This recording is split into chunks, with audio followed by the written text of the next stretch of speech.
Alright, today we're going to start our new chapter. This is chapter 7. We should all have a brand new workbook. It's got a pink cover on it. And we are starting on the first page of the packet here, and it's page 18. So number 1, it says complete the following table. And we see it says if you get a square with an area of 1, so I have a square with an area of 1, what are the lengths of the sides? Which means I had to take a number and multiply by itself to equal 1. Well, I know that 1 times 1 is 1 because it's an area of 1. So therefore the length of the side has to be 1. Okay, keep moving on. We see area of a square. If we have a square that has 9 square units area, I'm thinking what number multiplied by itself is equal to 9. Well, we know that 3 times 3 is 9, therefore we have an answer of 3 there for the side length. And then we come down to the next one, kind of flip it around. It says, well, if you have a square that has a side length of 5, what is the area going to be? Well, we know area is length times width, and for square the numbers have to be the exact same, so 5 times 5. So 5 times 5 is going to give us an answer of 25. Okay, if you look at this one, area of square 2. So you think to yourself, what number multiplied by itself is equal to 2? And have you thought of any yet? Because there aren't any. Not any whole numbers. So nothing times itself is going to be equal to 2. That's a whole number. So what we do then is we say it is the square root of 2. So we put this little square root symbol over there. So the square root of 2, if I take the square root of 2 times the square root of 2, we get an answer of 2. Okay, 5. So if a square has an area of 5, can you think of a number multiplied by itself that equals 5? No, just like the last one. So therefore we do as a side length of the square root of 5. Okay, then down below here it says, well, you have a side length of square root of 13. So if you have a side length of square root of 13, what's the area? Well, in this case, the length is square root of 13, and you multiply it by the width or the height, square root of 13. And if you take the square root of 13 times the square root of 13, it's going to equal just that number underneath the square root symbol. So just 13. No square root symbol on there. Okay, so because of that, square root of 5, I see the side length. So if I think square root of 5 times square root of 5, we get an answer of 5. Okay, if you have a square with an area of 100, what's the side length? Well, what number multiplied by itself is equal to 100? And that's a fairly easy one, 10. And then the last one in the table, we have a side length of 20. So the area would be 20 times 20, which would make it 400. Okay, if you look over at number 2, number 2 says find the missing measure, part A. And it says the side length is 11, and it wants big A. Capital A means area. So it wants you to figure out what the area is. And to do that, we just take the side, 11, and multiply it by the other side, which also has to be 11. So all I'm doing is 11 times 11, or also known as 11 squared. Okay, if I take 11 and I square it, our math facts tell us that's 121.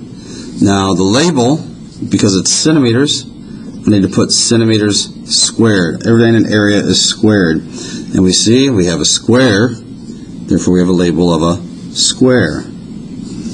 Okay, part B, we have area of 16 meters squared. So I'm thinking what times itself was equal to 16? Okay, 4. Now if I look at my label's in meters squared, therefore the side length is just 1 meter. It's just meters, not meters squared. Okay, moving down. So part 3, directions. Complete the following sentence. A perfect square is created when a number is multiplied by itself. So perfect square happens when you take a number and you multiply by yourself. Number 4, to find the area of a square given the side length of the square. So in this case, to find the area of a square given the side length of the square, you square the number. So to find the area, you take the side and you square it. Square whatever number you're given, and that's going to tell you what the area is. To find the side length of a square, when you're given the area of the square, you go the opposite. So the opposite of squaring something is what we call square root. So to find the side length of a square given the area of a square, take the square root of the number. Okay, let's go down to number 6. So moving down to number 6, we are simply just simplifying these here. And these are what we all call perfect squares, okay, which means they give you answers of whole numbers. So there's nothing, there's no decimals, there's no fractions. It's going to be a whole number answer. So I'm thinking of a number times itself, which is equal to 36, and it's 6. 6 times 6 is 36. Square root of 121, we just saw that up above there. The answer is 11. 11 times 11. Square root of 16, well, we knew that one, and that was 4. 4 times 4 is 16. Part D, we have the square root of 1, which gives you just 1. E is going to be 10. F going to be 7. Now we get to a little bit harder here. Letter G, any guesses on this one?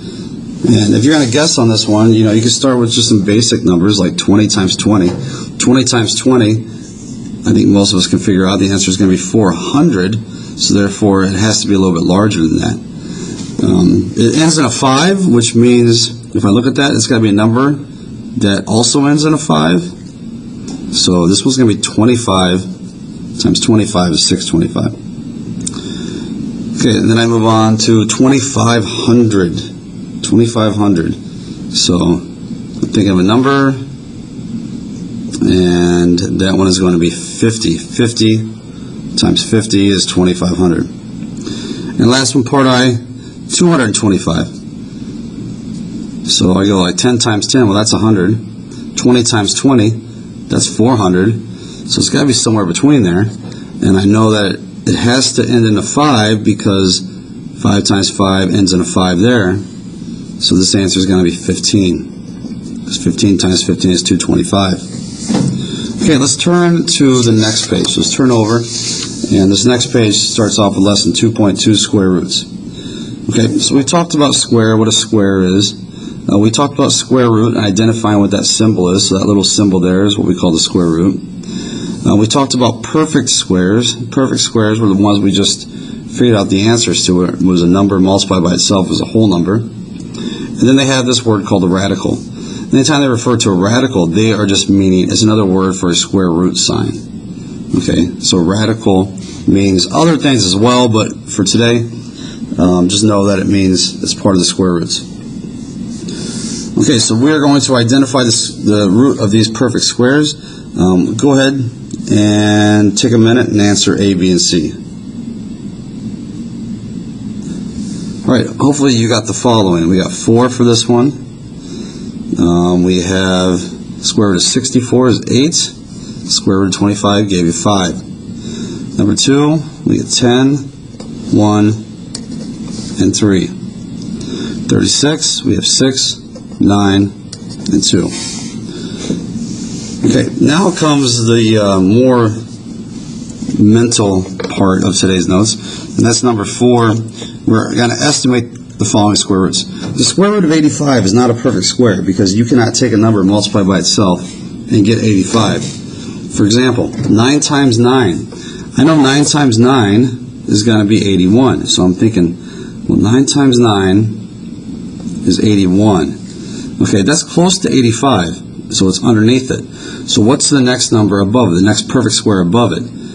Well, I just did 9, so my next option is 10. 10 times 10 is 100. So the square root of 85 is between the number 81 and 100, but then we know that the square roots of those are going to be 9 and 10. So the square root of 85, if I solved it, is somewhere between 9 and 10. But it's closer to what number? So I think, well, 85 is closer to 81. So because of that, I'm going to say it's closer to 9. Square root of 20. So I'm thinking of two perfect squares that lie around the square root of 20. I know 16. So I got 4 times 4 is 16. That's the one underneath it. So the next one above it would be 25. 5 times 5 is 25. So the square root of 20 lies between 4 and 5, and see which one is it closer to. Well, 20 is only 4 away from 16, but it's 5 away from 25.